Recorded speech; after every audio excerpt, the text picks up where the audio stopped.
A próxima palestra será sobre o programa Pellet Zero, Experiência Brasileira, e será apresentada por Miguel Baiense, presidente da Plastivida.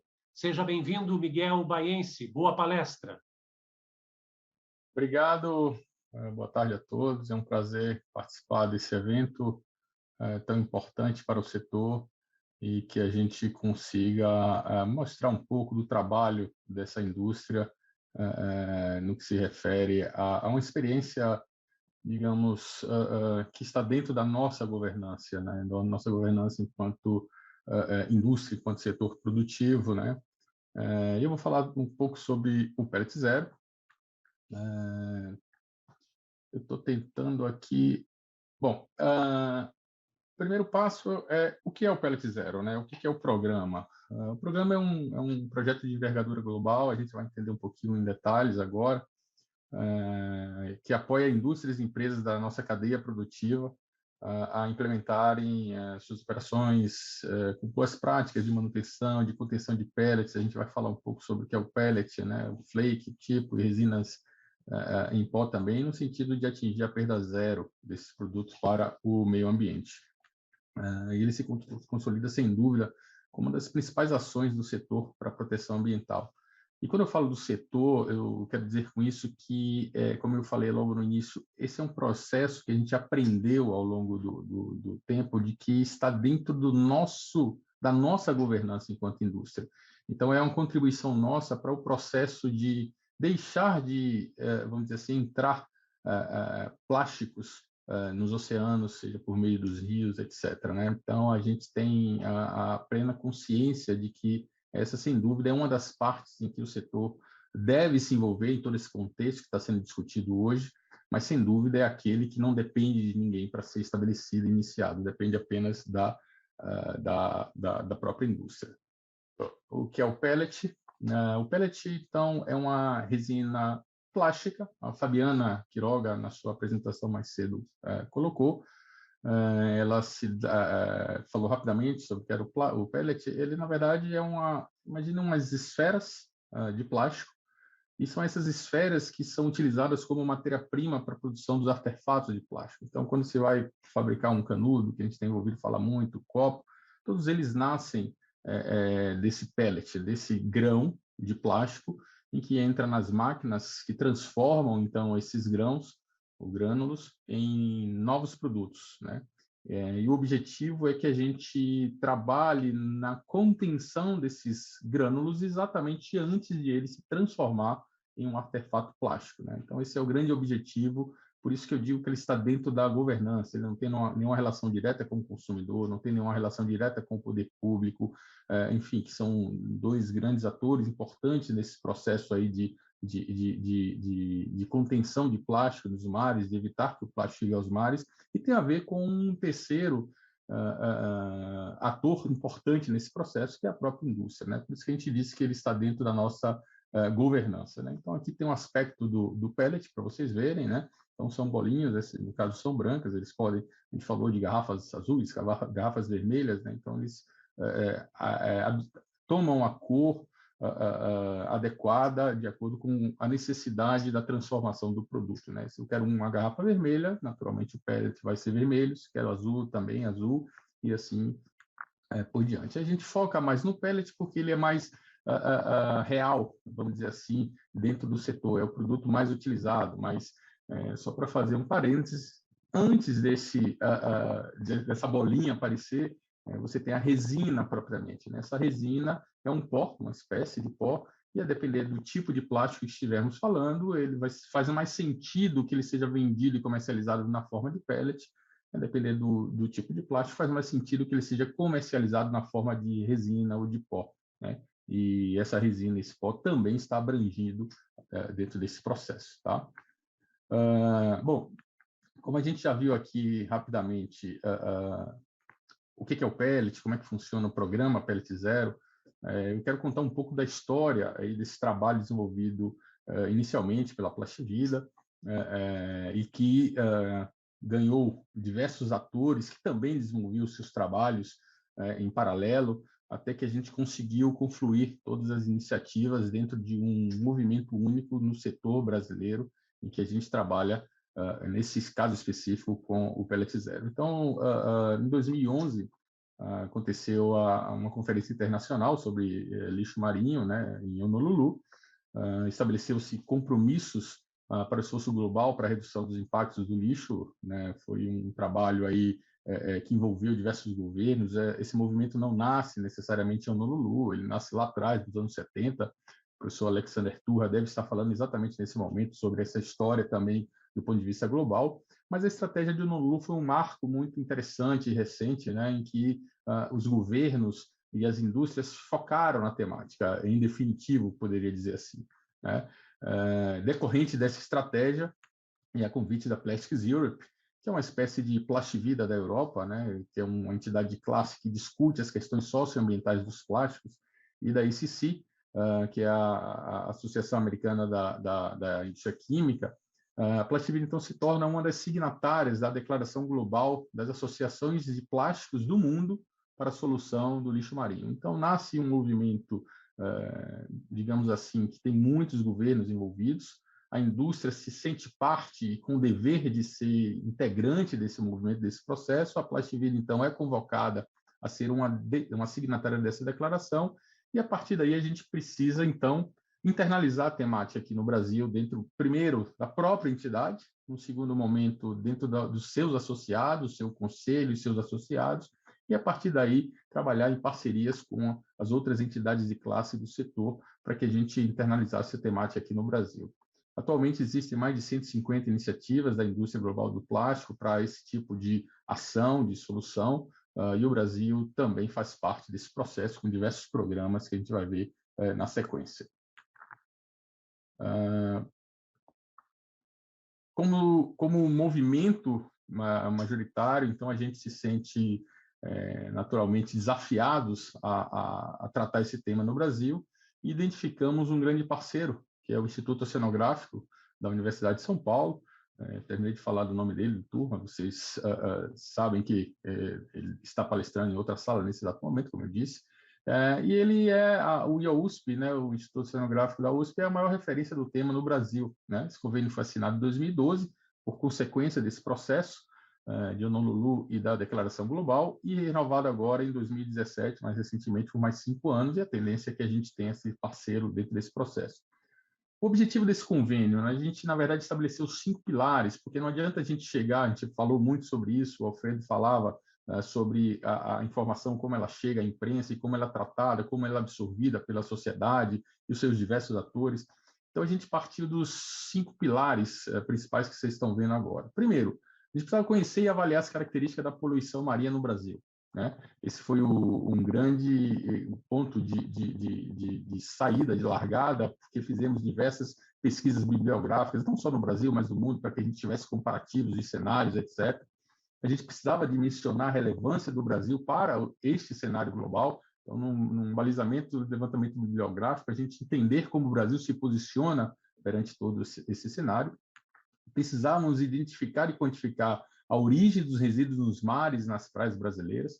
Então, a gente foi a campo, foi até as praias para que observássemos de que forma e quais os tipos de plásticos estão entrando nos mares. Estabelecemos séries temporais de dados sobre esses resíduos, naturalmente, o que se tornou muito importante dentro desse processo. E como quinto e talvez um dos principais pilares, no momento em que você tem todo esse arcabouço científico desenvolvido, discutido, estabelecido, a gente parte, então, para processos de educação ambiental para a sociedade. Isso daí, sem dúvida, vira um processo extremamente fundamental, né? Aqui a ideia aqui dessa linha do tempo não é necessariamente que vocês consigam ler, mas esse material vai ficar disponível. Ele tem uma qualidade boa para leitura de um possível download posterior à apresentação, mas eu trago essa linha do tempo para mostrar exatamente como a gente procedeu com essa internalização aqui no país e como a gente, vamos dizer, passou a ter um caminho aí no sentido do objeto dessa apresentação, que é o Pellet Zero. Então, em 2011, como eu falei, a assinatura do compromisso de Honolulu e a declaração global conjunta, né? Em 2012, assinamos, então, o convênio com a USP e começamos a fazer, além de levantamentos bibliográficos, a gente passou a fazer um trabalho em 13 praias do litoral do estado de São Paulo. Eu ia falar aqui de São Paulo, mas eu estou, nesse momento, em Salvador, mas, na verdade, foi lá em São Paulo que a gente começou a fazer em 13 praias esse processo. A gente, em 2013, então, amplia a área de atuação e aí, sim, incluímos o estado da Bahia, aqui no litoral norte, em que a gente continuou esse monitoramento de resíduos em mais 3 praias e também expandiu ao estado de Alagoas, tá? Então, a gente começa a ter esse processo de uma forma muito mais estruturada, e a gente começa a observar, junto com parceiros, por exemplo, a gente observou que a Universidade de Caxias do Sul também fez um levantamento como esse tipo no litoral do seu estado, e observamos diferentes características da presença dos plásticos nesses locais. Observamos, por exemplo, que o resíduo plástico que está presente no litoral de São Paulo, ele tem muito a ver principalmente com a atividade pesqueira, por exemplo, redes de pesca que são de plástico soltas nos oceanos, enfim, quando ela perde o tempo de o tempo útil, rasgam, tem seus problemas. No Nordeste do Brasil, a gente observou mais plásticos também presentes como matéria-prima, com essa presença muito mais ligada à atividade, como eu posso dizer, turística, né? O uso do bem público, que é a praia, né? Nesse momento. Mas lá em Caxias do Sul, por exemplo, o plástico só representava naquela pesquisa, daquele período do ano, cerca de 14%. Se viu muito vidro, por exemplo, alumínio, de forma que constata-se que a forma com que, talvez por questões climáticas, período, né, que se usa a praia no Nordeste é um pouco diferente do que se usa no Sul, né, talvez pelo frio propriamente, mas os materiais que vocês terminam consumindo, que as pessoas terminam consumindo lá no Sul, estão mais associados a outras matérias-primas, e aqui no Nordeste, associados ao plástico, por exemplo, a outros tipos de matéria-prima diferentes, né? Então, a gente começa a desenhar um entendimento sobre toda essa questão para podermos evoluir nas campanhas de educação ambiental.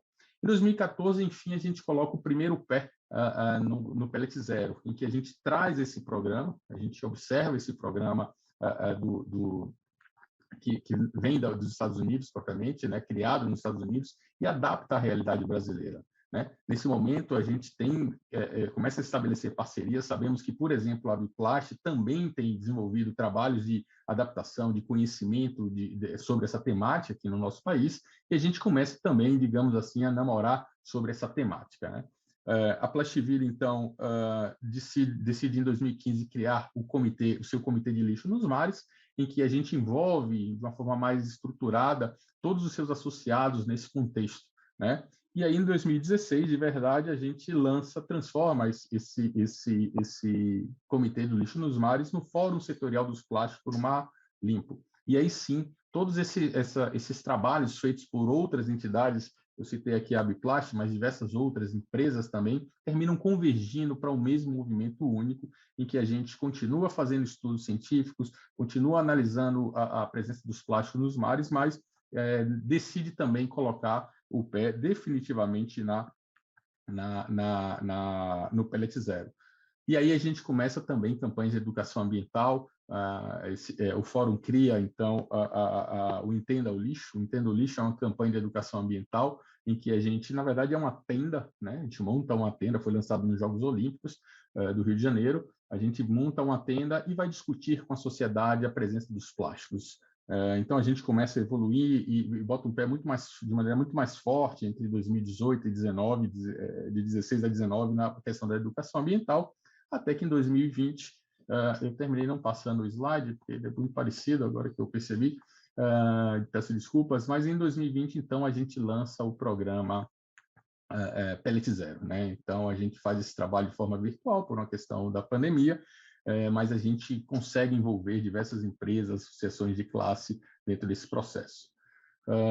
Então, como eu falei, atualmente nós temos 18 signatários desse Fórum Setorial dos Plásticos, de associações de classe, sindicatos, empresas, né, que assinaram a declaração de intenções baseada naquela declaração global que eu falei, e o projeto Entenda o Lixo, então, segue como o pilar do processo de educação ambiental de todo esse trabalho desenvolvido.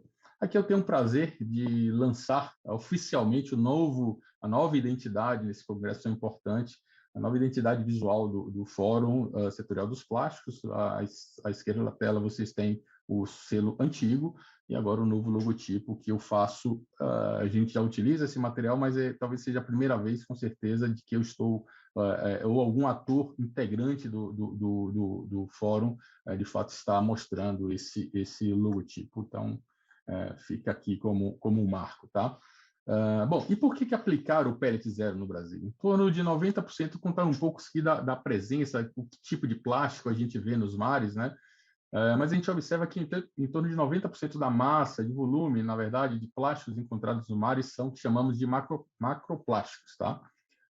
80% desse material tem como origem o continente, porque a gente vê a má gestão de resíduos sólidos urbanos, o consumo excessivo, então, atividades turísticas em praias. Essas são algumas das formas com que, a principal forma, melhor dizendo, com que os plásticos e outros tipos de resíduos, independente de serem ou não plásticos, chegam, de fato, às praias, né? Às vezes a gente esquece aquela aula de geografia que o rio corre para o mar, né? E mesmo onde eu moro, por exemplo, a cidade de São Paulo, que não tem praia, tem diversos rios que jogam esse material nos mares, e não necessariamente no mar daquele país. Pode, no caso de São Paulo, suas bacias podem levar para outros países, tá?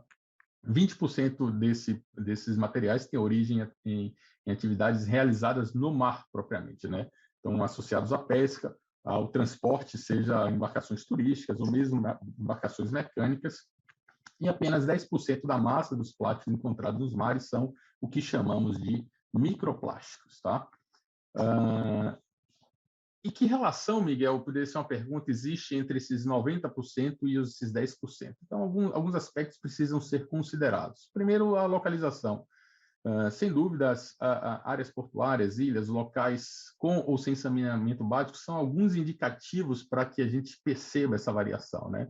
Então, a gente separa o macroplástico por massa, né? E separa o microplástico por item. Porque se a gente pensar em volume, naturalmente, o macroplástico, o plástico maior, digamos assim, tem uma presença muito mais clara. No caso do microplástico, são medidas abaixo de 0,5 centímetro, então ele termina sendo um produto que não tão visível, né? Mas está lá presente, e a gente também associa isso períodos, né? Quando você tem festas, a gente cansa de ver nos WhatsApps, em réveillons principalmente, a praia totalmente suja, com diversos tipos de materiais, seja plástico, vidro, alumínio, enfim, pelo consumo que as pessoas fazem nesse momento. Correntes marinhas, sem dúvida, também são outros cenários que fazem essa variação, né? Porque eles carregam os materiais que terminam boiando. Os pellets, então, compõem esse universo de microplástico, né? E, como eu falei, não faz sentido avaliar sua presença por massa, e sim por itens.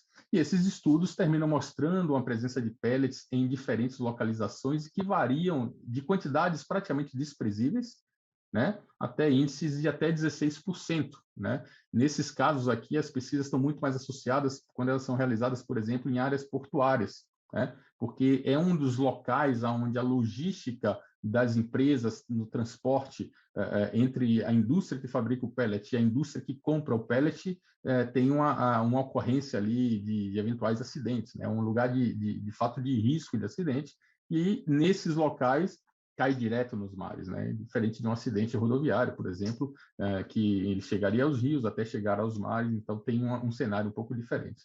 Então, a gente observou que a maioria dos locais em que a gente estudou no trabalho com a USP, a gente observou uma quantidade muito pequena de pellets, em verdade. Talvez ali no trabalho que a gente fez em Santos é que mostrou essa maior quantidade. Mas a primeira conclusão da gente foi isso: está na nossa governança, precisamos agir, precisamos trabalhar.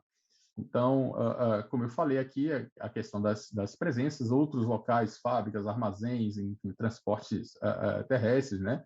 E esse papel importante da indústria na sua governança. Então, como eu disse, o diagnóstico foi realizado, esse é o primeiro material ali que a gente trabalhou na cadeia produtiva do plástico. Trabalhamos na questão portuária também e adaptamos, então, esse material para a realidade brasileira. A gente criou em parceria com esses atores, em especial algumas empresas como a Braskem, a Dow, como a Biplast, como associação também. Foi um trabalho de construção conjunto, né, dentro do setor, portanto inovador até. Em outros locais isso foi meio que imposto, digamos assim. A situação simplesmente apareceu, não foi costurada, não foi entendida, não foi observada necessariamente a forma de estabelecer essa parceria. É importantíssimo a adesão das empresas ao processo. O objetivo é evitar acidentes e reduzir perdas, sem dúvidas. O processo é um processo, a gente vai ver um pouco mais à frente, de melhoria contínua, é sólido, é sistematizado, algumas características, escalonado, totalmente documentado, que faz uma característica, torna um processo muito interessante por dar e permitir, assim, uma transparência, né, dentro desse processo, dando credibilidade, confiabilidade, enfim, atende todas as políticas de compliance das empresas que precisam de todo esse cenário para que implementem dentro das suas atividades esses processos. Claro que tem um suporte das licenciadoras, a gente vai ver um pouco mais à frente as licenciadoras aqui no Brasil. A gente, como licenciador, tem a obrigação de fazer todo esse acompanhamento e validação de cada uma das etapas de implementação, né? Terminamos, assim, fortalecendo a atuação dos colaboradores da empresa, que eles são os protagonistas, né? A gente pode pensar numa indústria como uma cidade, em que você tem o presidente como prefeito e, assim, os diretores como vereadores, alguma coisa nessa similaridade, e os colaboradores da empresa como a sociedade. Então, se eles não participarem, o processo, a gente viu várias discussões na parte da manhã, de envolver todos esses atores dentro do conceito de evitar que a gente dê, ou melhor, de facilitar que a gente permita que o plástico e outras matérias-primas atendam às suas características de circularidade. Então, a gente... alguém falou pela manhã, se não me falha, foi a Fabiana, se não falha a memória, em que isso aqui é um ponto-chave. Não adianta você... Ela falava sobre, poxa, será que nem sempre um determinado setor de uma empresa conversa com o outro na hora de lançar um produto, etc. E uma das exigências nossas dentro desse processo é que todo mundo seja parte, né? Não importa se a pessoa trabalha no administrativo, não importa se ele trabalha na planta industrial, o que ele precisa ser parte desse processo, contribuir com a solução, vendo um pellet no chão da sua fábrica, identificar por que ele está ali, de onde ele veio, como aconteceu, e principalmente contribuir para que se solucione a situação, para que não tenha um segundo pellet presente naquele local. O processo de implementação ele pode ser por empresa, ou seja, em todas as suas unidades, ou ele pode ser em determinada unidade fabril daquela empresa, tá?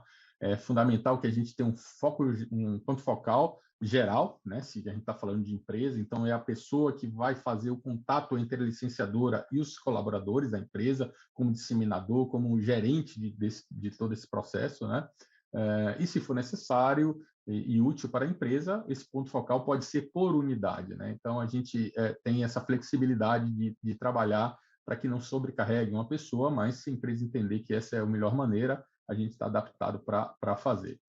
A empresa, então, assina um termo de adesão, que pode ser, como eu disse, por empresa ou por unidade. Uma confidencialidade, na verdade, é assinada também com a empresa, né? Porque a gente precisa ter a credibilidade de que estamos fazendo um processo de validação de uma forma muito correta, com essa questão toda de compliance que a gente comentou. Esse projeto ele não é finito, ele é um ciclo, né? Então a gente faz o acompanhamento, faz a renovação a cada período estabelecido e assim seguimos para um prazo de em até 2 anos a obtenção de 5 estrelas e início então do ciclo desse processo, né? Quando a empresa assina o termo de adesão, ela ganha 1 estrela. E à medida que ela vai evoluindo, ela vai ganhando a 2ª estrela, a 3ª estrela até a 4ª estrela, quando se encerra a primeira etapa, a gente vai ver um pouco mais à frente, e a 5ª estrela, em que ela se torna uma OCS Blue. Quem trabalha no Brasil com a licença são 2 entidades, é a Biplast e a Plastivida. Então, como eu disse, não é nenhum problema, digamos assim, que um país tenha 2 ou às vezes até 3 licenciadoras, mas a gente identificou que haveria uma necessidade nossa, naturalmente, para situações como essa, de que a gente aplicasse um único mecanismo de implementação. e esse é trabalhado dentro do Fórum Setorial dos Plásticos. Então, a empresa tem a liberdade de escolher a Plastivida ou a Biplast para implementar esse programa, e aí a gente caminha, cada um com sua forma de trabalho, naturalmente, mas sempre olhando o cenário da mesma forma, né? Então, esse trabalho todo ele foi aprovado pelos detentores da marca OCS, pela Plastics Industry Association e pela American Chemistry Council, que são os criadores e detentores da marca OCS e do trabalho, tá? O OCS significa Operation Clean Sweep, que é aonde está o programa Pellet Zero, tá? Então, compartilhamento de boas práticas, os dados do programa, basta entrar na plataforma Pellet Zero. Essa plataforma ainda não está em testes, mas esperamos que em mais ou menos um mês a gente consiga colocar, né, divulgar ela propriamente, para que a gente possa evoluir no acesso, permitindo às empresas o acesso à plataforma, fazendo downloads dos materiais, dos programas de implementação, preenchimento do formulário de checklist, de diagnóstico, e, enfim, o início do planejamento. Então, aqui, essa vai ser a cara da plataforma. Ela, ao entrar, coloca o nome da sua empresa. Se ela decidir trabalhar somente com a unidade Fabril, também ela pode definir, escolhe o seu segmento e, principalmente, escolhe a sua certificadora, ou a Plastivida, ou a Biplast. Enfim, ali a gente vai estabelecer o contato. A partir daí, esse vai ser um dos pilares que a gente vai permitir uma maior abrangência, esperando que cada vez mais empresas se tornem OCS, Pellet Zero aqui no nosso país. Esses são os manuais. O primeiro deles, o manual de implementação do programa, o manual do programa propriamente, depois o manual de implementação, e aí vocês veem dois formatos. A gente aprendeu ao longo desse processo que a gente não pode focar somente no fabricante, seja ele fabricante petroquímico ou seja ele fabricante transformador, porque entre eles existe um grupo muito importante que são o pessoal de operação logística, quer por armazém, para contenção, para armazenamento dos pellets, quer nos transportes logísticos, como eu falei, pode ser marinho, pode ser de outra forma, né? Então, esses atores têm que estar dentro desse processo, e aí a gente decidiu, em algum momento, também criar um manual de implementação para esse tipo de ator dentro da nossa cadeia produtiva, né?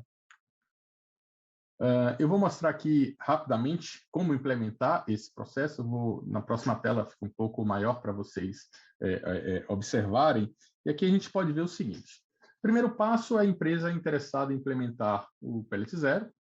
Ela vai entrar em contato com qualquer uma das licenciadoras, Plastivida ou Biplast, sabendo, inclusive, que elas vão trabalhar com a mesma metodologia, como eu já falei.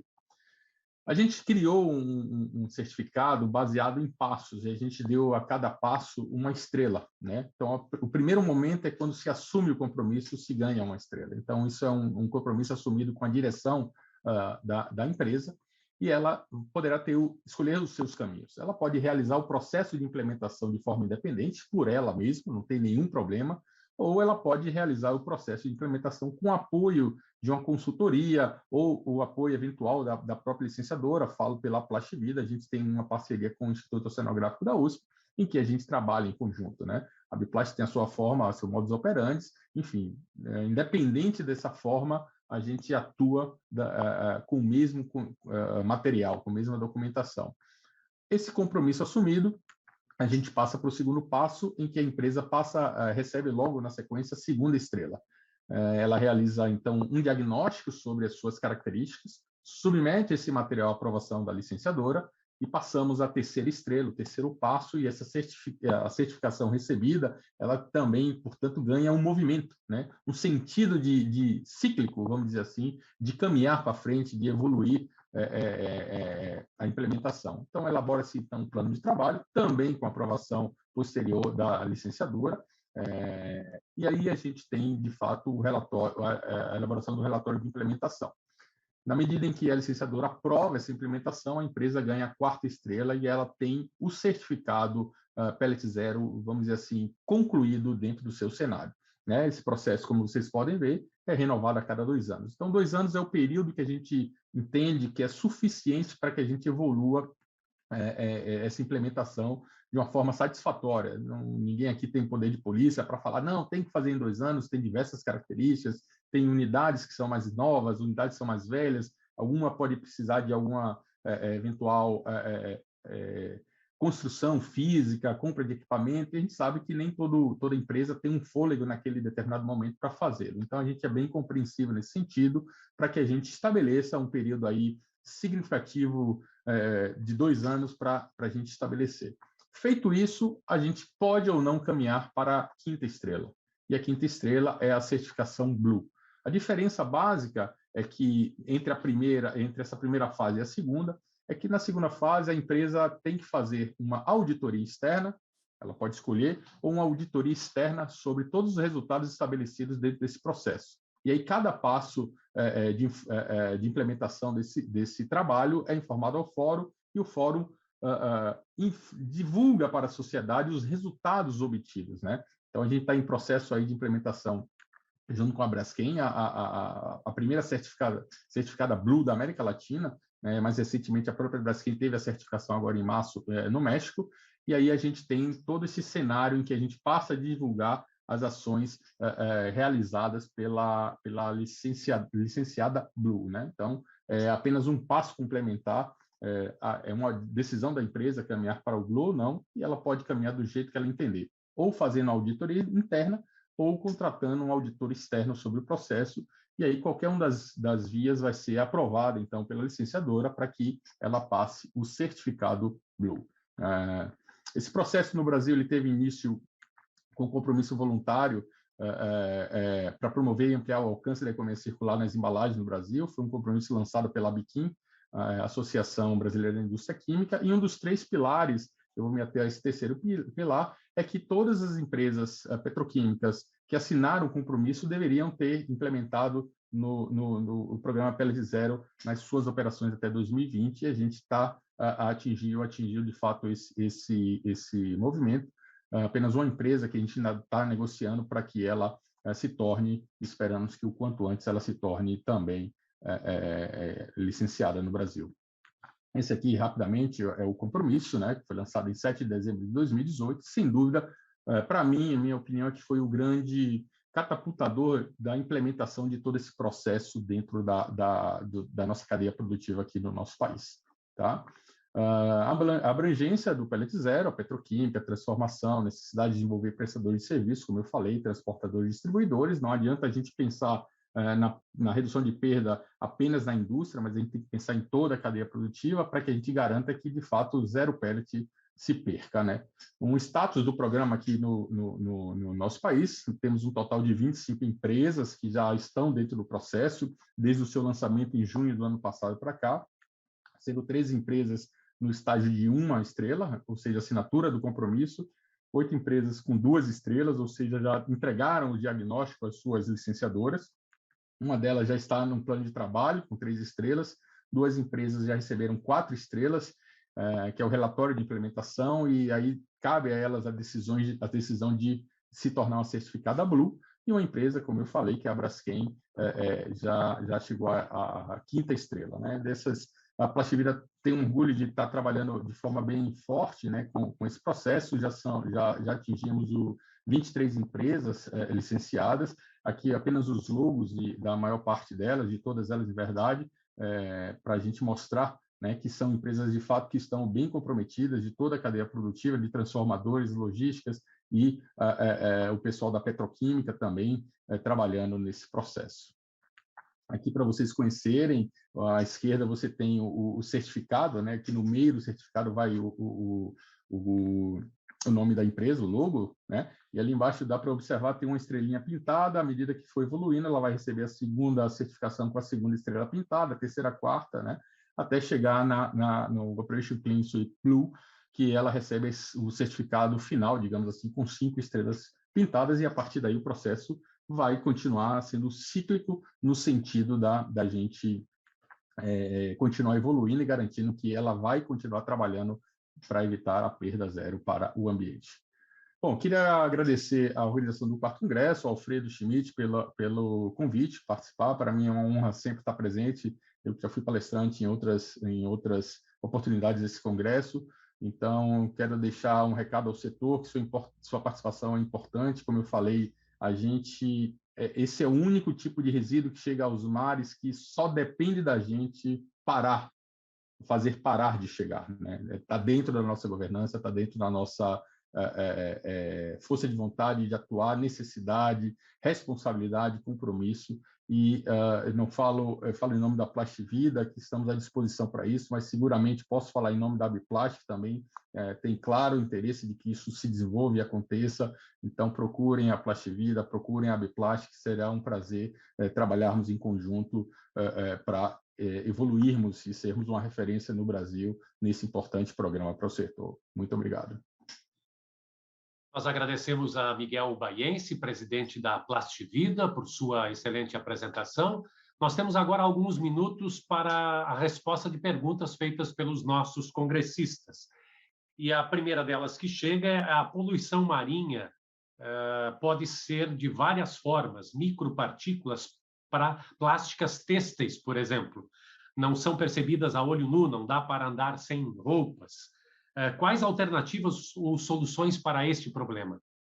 Eu acho que o grande ponto é que a gente consiga qualificar as origens desse tipo de material, né? A gente observa que, como eu falei, os macroplásticos eles têm um volume muito mais definido, né? Você percebe uma massa, é aquela que está ali nas praias, a gente vê a olho nu. Existem esses tipos de microplásticos que a gente precisa entender uma forma melhor de evitar que chegue aos mares. Eu, certa vez, participava de um evento em que o pessoal ia fazer, ou fez, na verdade, umas ONGs fizeram um trabalho de ir aos mares com redes, exatamente para medir a quantidade de microplásticos presentes ali. E eles faziam isso angariando fundos, vendendo uma camisa de tecido, né? É uma camisa que terminou se vendendo para gerar recursos para financiar o projeto, o que é uma questão interessante, mas a gente poderia ter pensado, poxa, como é que eu uso uma camisa que vai soltar microfibras para os mares e eu não vou precisar dessa camisa, quem comprou seguramente vai usar muito pouco, não precisa comprar, né? Então, a gente vai lavar, vai jogar essa microfibra no mar e o barco que eu usei o meu dinheiro para financiar quando eu comprei a camisa vai lá buscar a minha microfibra, né? Uma coisa meio maluca, mas eu acho que a grande questão é que a gente tem uma consciência do ponto de vista de consumo, que as empresas procurem fabricar produtos cada vez menos poluentes nesse sentido, né? Nesse material que não é visível a olho nu, né? Que está no nosso dia a dia, que é necessário lavar as roupas, enfim, achar de alguma forma uma evolução, um produto que de fato não permita esse tipo de poluição. Outra pergunta que nos chega, Miguel: o B2B para selecionar empresas certificadas é mais fácil. Como o consumidor poderia estar prestigiando as empresas com certificação do programa O Pellet Zero? Olha, eu entendo particularmente, a gente entende que essa certificação ela está um pouco distante da realidade do consumidor, mas as empresas que assim trabalham, elas podem se declarar parceiras do Pellet Zero. O que a empresa nunca vai poder fazer é tentar vender seus produtos se dizendo mais ambientalmente correta do que a outra que eventualmente ainda não está como Pellet Zero. A gente não quer fazer um greenwash. Eu sou melhor porque eu faço. Não, a gente quer que a empresa fale, eu faço a minha parte. Eu sou integrante de um processo que evita que os pellets cheguem aos mares. E a percepção do consumidor de comprar ou optar por essa ou aquela empresa vai da sua consciência ambiental. A gente não quer, de maneira nenhuma, fazer isso uma ferramenta comercial e concorrencial. Existem regras claríssimas sobre a possibilidade de perda da certificação, caso a gente detecte que isso acontece. E para nós, licenciadores, inclusive Plastivida e Abiplastic, se isso for identificado pelos detentores da marca, podemos até perder o direito de licenciar. Então, a gente precisa entender que a sociedade, de uma maneira geral, ela precisa, por si, trabalhando com a educação ambiental, como foi bem falado hoje pela manhã, se envolver nas temáticas para a sua tomada de decisão. Mas a gente não quer que a empresa faça disso uma ferramenta de vendas e de negócio. Miguel, a pergunta da Caroline Henrique de Souza Borba: olá, parabéns pela palestra. Gostaria de saber o que acontece se a empresa não avança em alguma etapa, impedindo que essa ganhe uma estrela. O que é feito? o processo é retomado e feito algum treinamento? Obrigado, Carolina, pelo elogio. A gente tem um entendimento, como eu falei, de que nós não buscamos ter poder de polícia, né? E botar a faca no pescoço, digamos assim, vocês têm que fazer. Mas a gente quer que o diálogo seja estabelecido, né? Então, não há nenhum problema, como eu falei aqui, diversas empresas assinaram o termo com a Biquim, por exemplo, para implementar até 2020, porém, uma delas iniciou o seu contato e está se entendendo internamente para ver de que forma poderá atender. Então, a gente não pode chegar para ela e falar, não, você está fora do processo. Não, a gente quer ser parceiro, Carolina, para poder dizer assim, qual é o problema que está acontecendo e de que forma a gente pode contribuir para essa solução. Então, a gente entende que esse prazo de 2 anos aí é suficiente para a implementação, mas se eventualmente em cada uma das etapas, entre a primeira, a segunda, a terceira e a quarta ou a quinta estrela, a coisa se estender por uma situação específica, a gente precisa ser compreensivo, cobrando a implementação, porque temos responsabilidades, mas sem necessariamente romper o vínculo com a empresa que se mostrou interessada. Mas a gente não pode aceitar também que a empresa assine a certificação com 1 estrela e aí, ao longo do tempo, não implemente absolutamente nada, né? E também isso daí não pode acontecer. Então, a gente procura ali estar sempre no meio termo para dialogando. Acho que esse é o grande tema da circularidade do plástico, para que o diálogo ocorra entre os atores, né? Seja quando a gente fala de resíduos sólidos urbanos, reciclagem, ou especificamente no Pellet Zero, em que o ator é a própria indústria, o responsável é ela mesma. Nós agradecemos mais uma vez pela sua participação, Miguel Baiense, no Congresso Brasileiro do Plástico. Muito obrigado. Muito obrigado.